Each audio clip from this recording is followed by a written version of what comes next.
Un tema muy interesante como son las financiaciones en situaciones especiales, que los bancos no acuden y acuden otro tipo de players del mercado a proveer financiación alternativa. Gordon Brothers somos una firma internacional de origen americano. El principal valor que podemos aportar es la capacidad de valorar y de gestionar la venta de los activos del balance de una compañía. Utilizamos esos activos para darles liquidez de manera transitoria. Miralta Credit Opportunities es una sociedad fundada entre el equipo y Miralta Bank. Que nos dimos cuenta es que hay un espectro de compañías medianas y pequeñas donde nos permite encontrar muy buenos prestatarios con una falta de acceso a crédito barato, lo cual nos permite ofrecer una solución que crea valor para ellos. ¿Cómo veis el mercado en 2025? Donde estamos encontrando más oportunidades es en el sector industrial y un desequilibrio bastante fuerte entre oferta y demanda de maquinaria usada. La reforma de la ley concursal, ¿no? Tras de la ley 16/2022. Nos da más recursos, más flexibilidad, nos hace más parecido a otros países, ¿no? Esto yo creo que va a facilitar la venida de dinero de fuera para ese tipo de situaciones.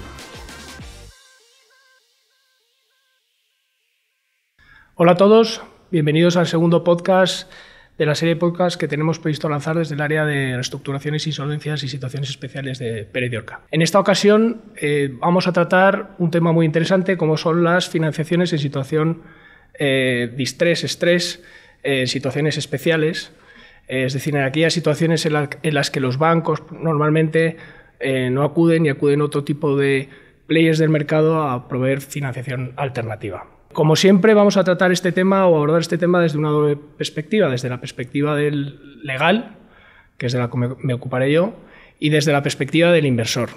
Para tratar explorar el lado del inversor, la visión del inversor, que lógicamente es muy interesante, vamos a contar con dos invitados de excepción. Tenemos por un lado a Álvaro Cobo, que es Managing Director de Gordon Brothers en España y Portugal, y tenemos a Mariano Echeguren, que es Managing Director de Miralta Credit Opportunities, también en España y Portugal. Ambos tienen una dilatadísima trayectoria en situaciones de mercado de capitales, de situaciones especiales y de reestructuración, y cuentan con un bagaje de muchos años en firmas e instituciones de primer nivel. En el caso de Mariano, antes de unirse a Miralta Credit Opportunities, estuvo, si no me equivoco, en Goldman Sachs y en UBS, ¿no? Y en el caso de Álvaro, en Boston Consulting Group, Namura, DC Advisory y Atlas Capital. Sí, no sé si lo he dicho en orden, pero creo que esas son las instituciones en las que has estado. Muchas gracias a los dos por aceptar nuestra invitación y compartir un rato con nosotros. Gracias a vosotros. Bien, pues yo creo que lo primero es daros la palabra y yo creo que quizá lo más interesante para nuestros oyentes sea conocer bien vuestras firmas, ¿no? ¿Qué hacéis? ¿Qué política de inversión tenéis? Si tenéis un ticket mínimo, ¿cómo veis el mercado? Y quizá que apuntéis qué os distingue, ¿no? de otros players del mercado. No sé, Álvaro, si quieres empezar. Pues muchas gracias, Juan. A nosotros lo que nos distingue es que, así como estamos en un podcast para hablar de financiación, nosotros no somos una empresa estándar en el mundo de la financiación de situaciones especiales. Y me refiero que no somos una empresa estándar porque la financiación es solo una parte de nuestro negocio y de hecho no la más importante. Gordon Brothers somos una firma internacional de origen americano cuyo principal negocio y el principal valor que podemos aportar en las situaciones especiales es la capacidad de valorar y de gestionar la venta de los activos del balance de una compañía. Esto nos lleva a que nuestras principales líneas de negocio son las valoraciones, donde trabajamos fundamentalmente para financiadores más puros, para fondos o bancos que operan en el sector del asset-based lending. Y también tenemos un negocio en el que compañías que tienen activos que dejan de estar en uso, bien compañías industriales o bien compañías del sector retail, nos contratan para vender esos activos o a veces invertimos nosotros comprándolos. Con estas capacidades y este conocimiento de valoración y de venta de activos, desarrollamos ya hace unos cuantos años un negocio de financiación de asset-based lending, donde lo que hacemos es utilizar los activos de las compañías para proveerles de liquidez durante un periodo transitorio. Nosotros somos un player que estamos muy en el sector de las situaciones, en el segmento de las situaciones especiales, es decir, no hacemos operaciones con compañías performing, sino que normalmente trabajamos con compañías que están atravesando algún tipo de situación especial que puede ser de mucha distinta naturaleza. Puede ser compañías cuyos resultados han caído, compañías que tienen un exceso de endeudamiento, compañías donde puede haber una conflictividad entre socios. Ahora, en el caso de España, compañías que están en un proceso de un plan de reestructuración preconcursal, es decir, situaciones donde los financiadores más habituales normalmente no entran, pero que, sin embargo, son compañías que tienen unos activos libres de carga en balance, que tienen valor, que nosotros somos capaces de valorar y utilizamos esos activos para darles liquidez de manera transitoria. Muchas gracias, Álvaro. Para mí, claramente, vuestro elemento diferencial es muy evidente. Y me parece muy interesante el enfoque que tenéis a nivel global y en España en particular.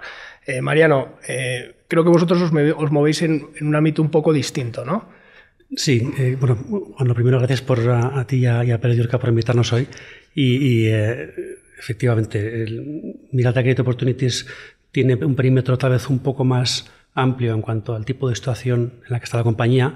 Miralta Credit Opportunities es una sociedad fundada entre el equipo y Miralta Bank, es un banco español, como sabéis, y que además tiene una sociedad de gestión de fondos de inversión, y utilizamos tanto el balance del banco como fondos y cuentas gestionadas para prestar. Esto nos permite, a través del banco, entrar a prestar a empresas en situación a lo mejor que no se definiría como special situations, pero sí que tiene que afrontar un reto en el que la banca tradicional no le puede acompañar a su coste tradicional, y suelen ser más oportunidades de una inversión fuerte en CAPEX para crecer.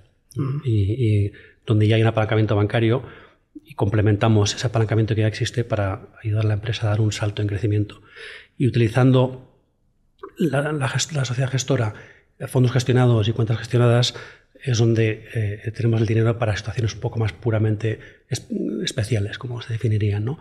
Pues similar a lo que describía Álvaro, donde compañías que están afrontando un problema, un plan de reestructuración, una situación compleja en la que a lo mejor es más difícil que un financiador tradicional entre. Yo creo que tenemos una similitud bastante grande con Gordon Brothers y también diferencias, ¿no? Igual que Álvaro, siempre buscamos mitigar ese mayor apalancamiento tomando activos tangibles como garantía, bien en formato préstamo hipotecario o bien en formato sell and leaseback. Lo que nos dimos cuenta al fundar la sociedad es que hay un espectro de compañías medianas y pequeñas donde hay muchos menos financiadores cubriendo ese espacio. Entonces, hacemos operaciones tan pequeñas como 1 millón, y la más grande que hemos hecho ha sido de unos 30 millones de euros. Aunque típicamente nos movemos en operaciones entre 2 y 12 millones. Lo cual nos permite encontrar muy buenos prestatarios con una falta de acceso a crédito barato, lo cual nos permite ofrecer una solución que crea valor para ellos. No, sin ninguna duda, el mid-market es España, ¿no? Y pensar que donde están las oportunidades es en compañías medianas, pequeñas, pues al final es donde se pueden hacer más operaciones y se pueden encontrar más oportunidades y más ángulos, ¿no? Yo os quería preguntar por el mercado.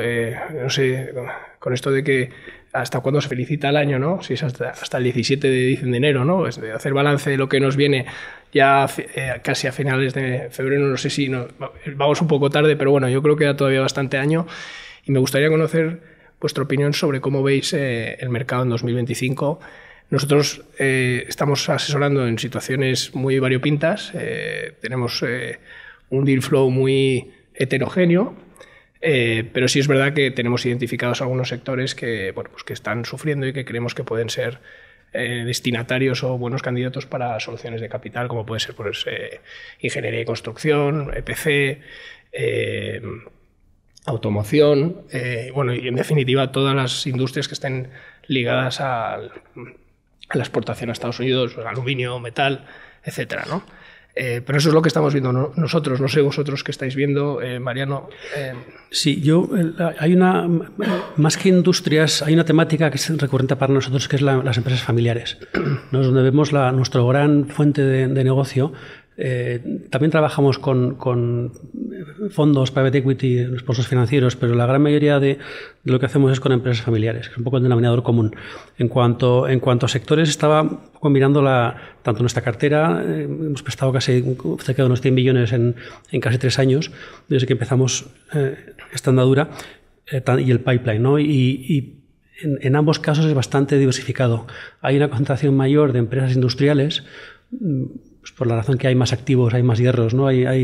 ¿no? Entonces es más habitual, pero también tenemos cosas en sector aeronáutico, curiosamente varias, algo en sector de hotelero todavía, pero también telecomunicaciones, educación. Entonces no hay una temática, no hay un patrón que se repita, ¿no? Es bastante diversificado en nuestro caso. Bueno, por nuestro lado yo diría que la opinión general sobre el mercado yo lo veo relativamente estable. En mi opinión, España como país y como economía está teniendo un rendimiento razonable y por lo tanto yo creo que yo veo una situación de mercado bastante estable. Los bancos con un nivel de provisiones o de morosidad bastante controlado y con bastante apetito por financiar y por lo tanto yo veo una situación razonablemente tranquila y estable. Que no quiere decir que no haya muchas oportunidades. También es cierto, como os decía, que nosotros al ser una empresa que intervenimos fundamentalmente en situaciones especiales, a nosotros no nos afecta tanto la situación macro, o digamos no es el principal indicador que solemos medir, sino que se produzcan aquellas situaciones donde tiene sentido que nosotros podamos entrar. En ese sentido, yo creo que en el último año o 2 años, donde estamos encontrando más oportunidades es en el sector industrial, claramente. Algunos sectores dentro del sector industrial, yo creo que a nadie le sorprende que el sector de automoción pues esté siendo muy activo en oportunidades, el sector metalúrgico está siendo muy activo en oportunidades, y eso es donde más operaciones estamos viendo. Sí, bueno, yo creo que nos queda mucho año, ya iremos viendo, ¿no? Pero todo apunta en la dirección que habéis manifestado. Yo quería ligar esto con otro tema ya quizá más jurídico, me pongo un poco el gorro de abogado, perdonadme, pero quiero que valoremos un poco la reforma de la ley concursal, ¿no? La reforma que tuvo lugar a través de la ley 16/2022, que ya tiene unos años, y os digo mi opinión personal. Mi opinión es que ha sido una reforma positiva, porque se han removido gran parte de los obstáculos que teníamos para llevar a cabo planes de reestructuración exitosos. Es cierto que al ser una norma nueva, muy ambiciosa, pues que todavía falta que se defina por parte de los tribunales las reglas del juego, es decir, creo que es muy importante que cada vez haya más pronunciamientos judiciales delimitando qué se puede hacer y qué no se puede hacer, porque cuando vosotros preguntáis para hacer una operación, a veces las respuestas no son tan claras como nos gustaría, y eso creo que hay que ligarlo necesariamente a la necesidad de que se agilicen los tiempos en los juzgados. Es decir, creo que nos haremos un flaco favor en España si no conseguimos que esa dinámica cambie, porque para el inversor es muy importante, ¿no? Desde el punto de vista de un financiador con garantía real y haciendo un análisis, digamos, egoísta, yo creo que hay cosas en las que habéis mejorado y situaciones en las que habéis empeorado con las modificaciones legales, ¿no? Es decir, ¿en qué creo que podéis decir que habéis empeorado? Pues en situaciones muy concretas, ¿no? Pues ahora de repente te puedes ver en un preconcurso con una probabilidad de insolvencia. Antes eso no era posible. Ahora puedes tener un problema para acelerar el préstamo en caso de preconcurso. Ahora ya te dicen que no lo vas a poder hacer. Antes podías ponerte de acuerdo con el pasivo para intentar levantar la paralización de ejecuciones con más del 51%, ahora ya no lo puedes hacer. Ahora es más difícil que te puedas dirigir a garantes de sociedades del grupo para cobrar tu garantía. Antes parecía que no estaba tan claro que eso se pudiera proteger tan fácilmente. Es verdad que también con el arrastre de clases pues te puedes ver en una situación en la que si no eres una clase o estás en una clase líder te puedes ver arrastrado, ¿no? O sea, yo creo que son algunas situaciones en las que podría decirse que estáis un poco peor, ¿no? Pero también hay modificaciones positivas, ¿no? Y yo creo que ahora, si estáis con un rol relevante en un plan de reestructuración, podéis vosotros arrastrar en una situación muy crítica en la que el equity no da su brazo a torcer, hay un bloqueo absoluto, pues podéis acabar imponiendo una solución de reestructuración vía capitalización de la deuda, aunque no sea el objetivo, pues por lo menos os da una salida. Si estáis en una clase disidente en la que hay más votos en contra que a favor, podéis arrastrar y podéis ejecutar separadamente para que no os arrastren, ¿no? Y luego hay otra modificación que ha pasado un poco desapercibida y que creo que es muy relevante, y es que pasado un año desde la liquidación recuperáis el derecho a ejecución separada en un proceso concursal. Es decir, que hay, no diría luces y sombras, pero diría que hay modificaciones que os han venido bien, otras que os han venido peor, pero yo creo que la conclusión general es que estáis mejor, que tenéis más posibilidades, más herramientas y más fórmulas de interactuar y buscar soluciones. No sé si compartís esta opinión o tenéis una visión diferente. Yo creo que es sí, voy yo primero. Creo que es un gran avance comparado con los instrumentos que nos proporcionaban antes, ¿no? Como tú dices, ¿no? Nos da más recursos, más flexibilidad, y además creo que tiene otro factor que homogeniza a nivel de Unión Europea, nos hace más parecido a otros países, ¿no? Cuando históricamente desde fuera se nos veía como un entorno muy difícil para entrar a invertir y a prestar en situaciones complejas a empresas locales, ¿no? Entonces esto yo creo que va a facilitar la venida de dinero de fuera para ayudar en ese tipo de situaciones. Creo que además se introducen mecanismos que has escrito que facilitan romper un poco el impasse que daba antes, ¿no? Cuando no era muy complicado por las altas mayorías que se necesitaba poder sacar adelante procesos, mientras que ahora con las distintas clases en la que se han intentado hacer barbaridades, ¿no? De unos muy pocos prestamistas intentan arrastrar a todos los demás con unas clases un poco artificiales, pero bien armado, ¿no? Es más posible que antes arrastrar a algún disidente minoritario que realmente no aporta mucho y no tiene ganas de ayudar, ¿no? Bueno, todos los demás se han puesto de acuerdo para hacerlo. Y esto lo vemos como un gran avance. La contra es que, bueno, es algo que aunque ya tiene cierto tiempo, es relativamente reciente y mucha gente no tiene el conocimiento que podemos tener a lo mejor nosotros tres, ¿no? Nos encontramos con situaciones donde tanto las empresas como algunos asesores, incluso algunos juzgados de primera instancia, no tienen la soltura que esperarías y la unidad de criterio que, bueno, esperamos que poco a poco se vaya aplicando y se establezca, ¿no? Pero somos bastante positivos con el cambio y, bueno, pues como todo, siempre se puede mejorar y hacer pulir esos aspectos, pero en general, comparado con lo que había antes, pensamos que es muy positivo.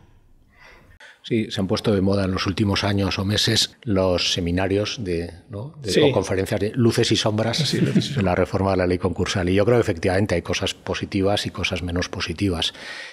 Nuestra opinión general es bastante positiva, ¿vale?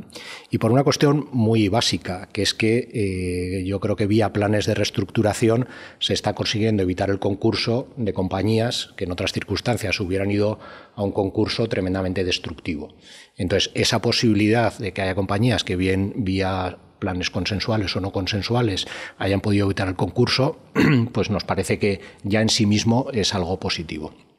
Llevándolo un poco más a nuestro terreno concreto, yo veo algunas cosas pues, que creo que son positivas. La primera es que como acreedor privilegiado, con una garantía sobre determinados activos, opera el mejor interés de los acreedores, con lo cual eso creo que en general es un aspecto muy positivo.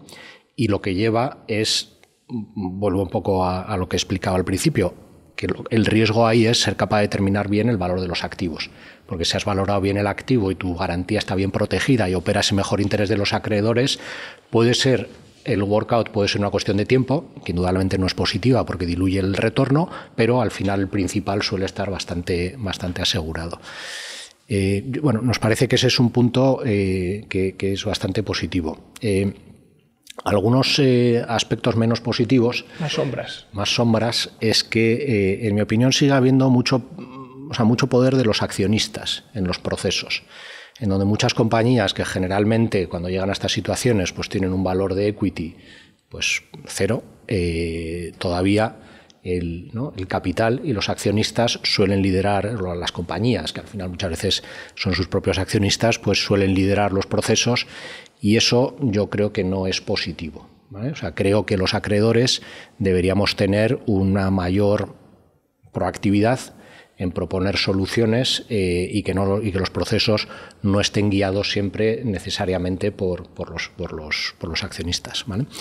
Y otro aspecto que veo negativo, que es que muchas veces los planes de viabilidad más que de reestructuración que se están presentando es básicamente las mismas personas haciendo lo mismo, y simplemente porque se reestructura el pasivo, pues ya eso pues resuelve los problemas de las compañías, ¿no? Sí, claro, al final, un poco volviendo a lo que mencionaba antes, yo a eso me refería con las reglas del juego, ¿no? En la medida en que los jueces vayan estableciendo criterios sobre cómo, por ejemplo, se tienen que configurar las clases, pues todos sabemos o podréis determinar mejor cuál es el riesgo de la inversión, cuáles son los tiempos y qué podéis esperar, ¿no? Yo creo que eso es lo que nos falta por hacer, porque creo que la norma que tenemos es equiparable a un Chapter 11 o a un Scheme of Arrangement. Lo que pasa es que nos faltan 100 años de jurisprudencia, ¿no? Nada menos. Quería plantearos también otro tema que además ha mencionado Mariano y que tiene que ver con algo de lo que vosotros conocéis muy bien, y es las distintas formas de invertir, ¿no? de financiar, ¿no?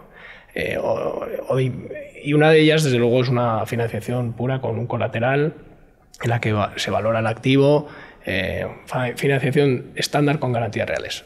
Hay otras fórmulas alternativas de invertir, y habéis mencionado una que creo que es muy relevante y que creo que se utiliza mucho en el mercado y que me consta que vosotros utilizáis, que es el sale and leaseback.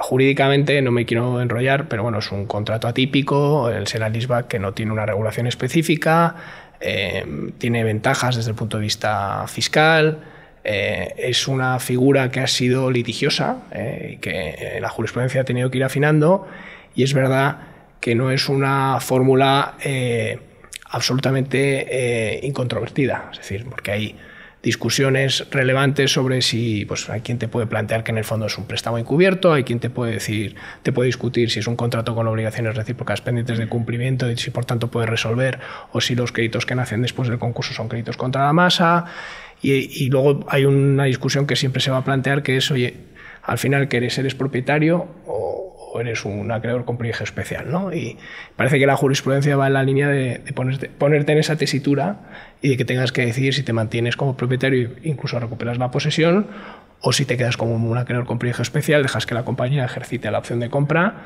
y recuperas con la venta de ese activo, ¿no? Sabiendo todos esos problemas, yo aún así tiendo a pensar que desde un punto de vista jurídico, no digo económico, jurídico, creo que la posición es más fuerte. Es una posición más, utilizando este término tan acuñado últimamente, resiliente, que la de un financiador con garantía, sin haber muchísimas diferencias, pero creo que al final uno, cuando tiene un sale and leaseback, tiene la mejor garantía que se puede tener derecho, que es la propiedad.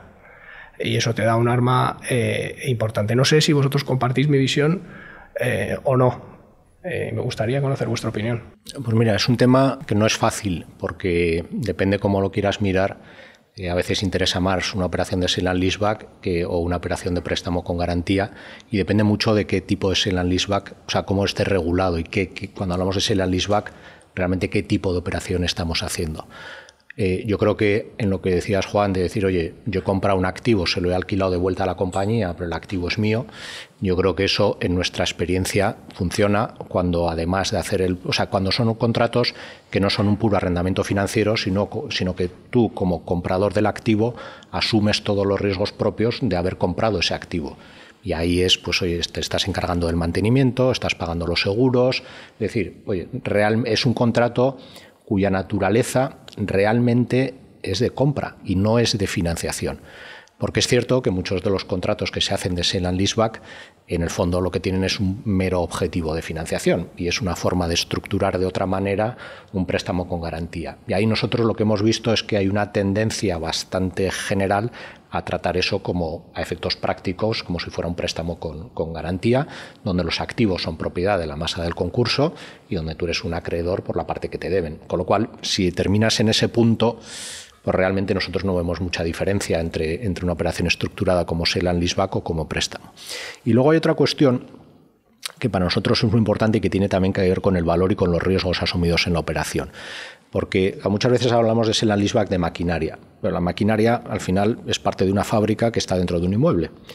Y entonces a nosotros nos parece que las operaciones no, o sea, son más seguras para el financiador, pero también tienen más sentido industrial cuando se hacen con la garantía de la fábrica entera. Y con la fábrica entera me refiero tanto al inmueble como a la maquinaria. Eso hay veces que no es posible porque los inmuebles ya están hipotecados por los bancos, pero hay veces que te encuentras con fábricas enteras libres de carga. Nosotros en esos casos preferimos tomar como garantía la fábrica entera y al ser, vuelvo a lo que decía antes, un inversor de situación especial que hacemos operaciones de corto plazo, lo que siempre los abogados nos han dicho es que, oye, si en un inmueble haces un sale and leaseback a 3 años, eso no es un sale and leaseback, es una financiación. Con lo cual, nosotros hemos terminado derivando en que la mayor parte de las operaciones que hacemos con compañías industriales, donde lo que estamos utilizando como colateral son los activos fijos, es decir, plantas, lo que estamos preferentemente es intentando hacer préstamos con garantía tanto del inmueble como de la maquinaria de la fábrica. Porque en una situación de workout, en un plan de reestructuración preconcursal, tienes más control como acreedor, pero también es que tiene más sentido industrial poder buscar un destino a esa fábrica como una unidad de negocio. No utilizo el término unidad productiva porque parece que tiene una connotación muy concursal, sino como una unidad de negocio, es decir, pues que en un plan de reestructuración se plantee la venta de una fábrica o la venta de determinada unidad de negocio y, por lo tanto, tú, siendo acreedor con garantía sobre esa fábrica, pues lo que tienes que hacer es intentar ponerte de acuerdo con la compañía para ver cuál es el futuro, ¿no? No, sin duda lo que has manifestado de intentar mantener el valor de la unidad de negocio en beneficio de todos es muy relevante, porque una máquina aisladamente fuera de un ámbito de una fábrica y con un destino pues no tiene el valor. Lo que tiene sentido es pensar en soluciones que afecten a la unidad de negocio, a la fábrica, con las máquinas. Yo eso estoy totalmente de acuerdo contigo. No sé, Mariano, ¿cuál es tu opinión sobre este, sobre este tema? Comparto mucho de lo que ha dicho Álvaro, todo realmente, un poco por añadir, ¿no? Al final, nosotros, volviendo al principio, ¿por qué somos prestamistas contra activos, ¿no? Pues, como decía, para por no mitigar nuestro riesgo, pero además también nos alineamos mucho con el empresario. Depende mucho de la situación y del tipo de activo. Es muy distinto una compañía muy bancarizada, con deuda, con una hipoteca sobre la fábrica, que quiere financiar unas pocas máquinas, donde realmente no hay mucho sitio para poner covenants porque choca con los que tengan los bancos, y es probablemente más eficiente comprar el activo y hacer un leaseback sin más covenants, a una situación más compleja donde vas a tener un control mayor sobre la deuda de la empresa y tomar más activos que puede ser la fábrica también o toda la planta entera de maquinaria, y donde sí puedes tener un control más de unidad, como decía Álvaro, y además puedes poner una serie de covenants y en ese caso pues interesa más hacer un préstamo con garantías, ¿no? Además, nosotros encontramos, y estoy seguro que Álvaro estará de acuerdo, que al tomar la unidad productiva como colateral, el valor que se puede dar a ese conjunto es mayor que la suma de las partes, ¿no? Al final, si estás valorando una maquinaria, vas a valorarla a cuánto cuesta llevarme esto de aquí y venderlo al mercado. Entonces, toda la ingeniería, todo el trabajo que se ha hecho, no se le puede dar valor. Mientras que si tomas la unidad productiva entera, la suma de esas partes se puede poner en valor y eso vale mucho más, ¿no? Como unidad. Entonces, comparto lo que dice Álvaro plenamente y bueno, usamos los dos, pero nos adaptamos a las situaciones. Y luego lo que hemos encontrado ya cuando hay un deterioro es interesante, porque no sé si tú compartirás esta visión, Juan, pero encontramos que cuando hay un deterioro y empieza a haber impagos, pero sin entrar en un concurso, el sale and leaseback tiende a ser más resiliente, como decías, ¿no? Cuando ya hay un deterioro y un concurso, al final acabas más o menos en el mismo saco, ¿no? De procesos para recuperar el activo, más luego que sea una ejecución, que recuperar la posesión de tu activo en propiedad. Son procesos largos que tardarán más o menos según la situación y dejas de cobrar igual hasta que recuperas. Mientras que si hay un deterioro y una reestructuración, es habitual, no siempre es habitual, que se siga sirviendo las cuotas del arrendamiento, ¿no? Mientras que en un caso de un préstamo hipotecario se interrumpan. Sería interesante también ver tu... No, totalmente. Fíjate, eso es un tema que no he mencionado, pero que es lo que estoy viendo constantemente todos los días. Es decir, si eres titular de sale and leaseback, que eres arrendador, y te ves inmerso en un proceso de negociación de un plan de reestructuración, lo normal es que te excluyan del perímetro de afectados y sigas cobrando tus cuotas, en la medida en que incluso tú puedas invocar que eres una especie de crédito contra la masa y que parece evidente que te necesitan para continuar con la actividad, mientras que en un escenario de concursal lo que se va a producir es un incentivo para intentar buscarte las vueltas. Y ese respeto que se te está dando en el proceso del plan de reestructuración probablemente no lo tengas. O sea, que es totalmente lo que estoy viendo en la práctica. Yo quería sacaros ya, y estamos terminando un tema pues muy comentado últimamente, pero que creo que es muy relevante y que en nuestra experiencia en todos los procesos que estamos está teniendo una importancia capital, que es el crédito público, ¿no? La convivencia del capital privado, de la inversión privada, de la financiación privada con la financiación pública. Bueno, no hace falta que os cuente, ya lo sabéis perfectamente, que las restricciones que hay para afectar a la financiación pública en el marco de un plan de reestructuración son restricciones de tal magnitud que no las voy a ni a mencionar, pero que en términos prácticos significan que uno no puede meter a la deuda pública, a financiación pública dentro de un plan de reestructuración, y lo normal es excluirla e intentar buscar una solución al margen, con unas limitaciones también enormes, ¿no? Entonces, yo quería preguntaros desde el punto de vista del assessment de la inversión, de vuestros comités, ¿qué grado de relevancia o qué grado de dificultad os supone tener que financiar una compañía que tiene una deuda pública, una financiación pública relevante, y que en un escenario en que las cosas se pongan un poco peor, pues va a ser difícil hacer algo con esa deuda pública? Y no solo eso, sino que además son financiaciones que vienen con una serie de restricciones muy relevantes con respecto a lo que se puede hacer por parte de la compañía, ¿no? Entonces, que eso es una especie de corsé que también afecta a la capacidad de la compañía de crecer. Entonces, quería preguntaros qué impacto tiene en vuestro análisis y qué dificultades os crean en el reporting interno de esas posibles oportunidades que encontráis. No sé, Mariano. Pues es que es un punto muy, muy bueno y me alegra que lo saques. Es que crea muchas dificultades, ¿no? Y hace que directamente no nos planteemos trabajar en ciertas situaciones donde hay un gran peso de crédito público, de entes, ¿no? Públicos, porque es totalmente inflexible, ¿no? Entonces sabes que no vas a poder hacer nada con ese bloque y que tienes que asumir que va a estar ahí y hay que pagarlo. Entonces eso hace que crea una situación muy binaria, ¿no? Y nos parece un poco injusto, ¿no?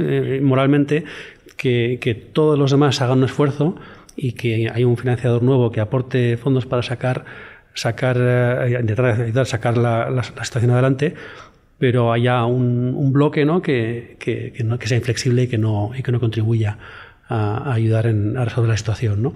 Con la consecuencia que muchas veces va a ser la diferencia entre que una empresa pueda ir a liquidación o salga adelante. Álvaro.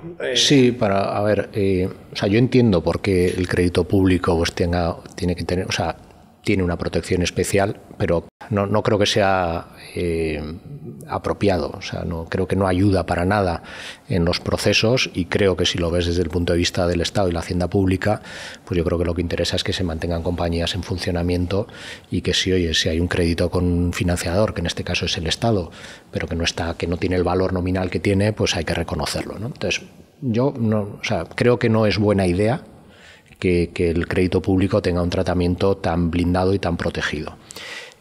A nosotros no nos gusta, porque muchas veces, si la deuda con entidades públicas es elevada, pues exige que las necesidades de financiación que tiene la compañía, aunque solo sea para el servicio de esa deuda, pues son más grandes, ¿no? Con lo cual es dinero que se utiliza para pagar pasivos anteriores y no para financiar el negocio futuro. A nosotros no nos gusta, pero tampoco diría que es un factor determinante en nuestros análisis.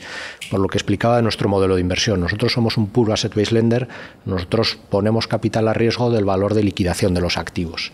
Y eso realmente es el foco de atención de nuestros comités de inversión.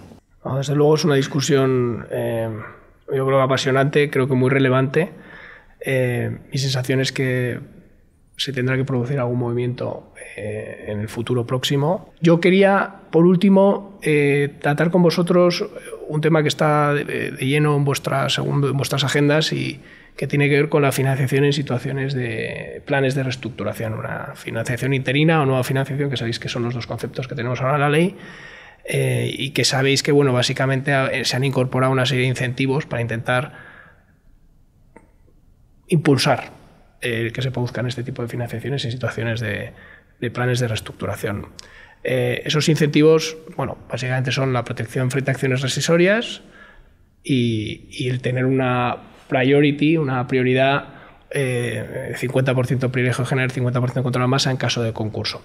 Todo esto sujeto a una serie de mayorías que se tienen que dar para que realmente te puedas beneficiar como financiador en esas situaciones de esos incentivos, de esos beneficios, ¿no? Mi sensación es que se ha dado un paso adelante importante, pero me da la sensación también que vosotros seguís pensando, y no quiero hablar por vosotros, que en general se piensa que se podría haber ido más lejos para intentar incentivar más a quien en una situación de esa extrema dificultad se atreve a financiar. No sé si vosotros reclamáis o pensáis, Álvaro, que hay algo más que se debería haber hecho en términos legislativos. Es que, en mi opinión, lo que se ha hecho no vale para nada. Es decir, yo como financiador estoy aportando financiación a una compañía que está en una situación preconcursal. A mí que me digan que mi crédito tiene una protección del 50% contra la masa y 50% privilegio general no nos aporta nada. ¿Por qué? Porque si una compañía va a concurso, la probabilidad de cobrar el crédito contra la masa pues habrá que ver, y el privilegio general también. Es decir, para nosotros esa provisión de la ley es irrelevante. Y no creo que con carácter general para muchos financiadores la están teniendo en cuenta. Con lo cual, aunque la voluntad ha sido intentar favorecer, ¿no?, esas operaciones de financiación de dinero nuevo, yo creo que la vía por la que hay que ir es completamente distinta. Nosotros no lo tenemos en cuenta en absoluto. Y aunque me repita mucho, vuelvo a lo mismo. Para nosotros, cuando hacemos una operación en una compañía con una situación de reestructuración o un plan de reestructuración, lo que miramos son los activos que tiene. Con lo cual, lo que queremos es tener un privilegio especial o directamente comprar, si es una estructura sale and leaseback, los activos. Todo lo demás para nosotros no lo tenemos, es irrelevante. No es un factor en absoluto. Y yo creo, tal vez me he entendido, pero creo que he entendido tu pregunta en un sentido un poco más amplio, ¿no?, del dinero nuevo en el contexto del plan de reestructuración. Comparto totalmente de acuerdo todo lo que ha dicho Álvaro en cuanto al dinero interino. Nosotros no lo proporcionamos, no nos sentimos protegidos, y mientras no hay un cambio pues no lo haremos, pero lo que sí que hacemos siempre es proporcionar dinero nuevo para el negocio en el contexto de la homologación firme del plan de reestructuración para, si hace falta, repagar, ¿no?, a financiadores anteriores, pero además siempre en todas las situaciones ponemos dinero nuevo para la empresa, para el negocio. Si no, lo vemos como un riesgo muy alto de morir llegando a la playa después de cruzar el estrecho, ¿no? Ya consigues homologar el plan, reestructuras, pero habitualmente la empresa además necesita dinero para salir adelante y rebotar más rápido, ¿no? Entonces el dinero nuevo siempre ponemos, pero después de la homologación. Ejecución del plan de reestructuración. Exacto, ¿no? pero antes nunca.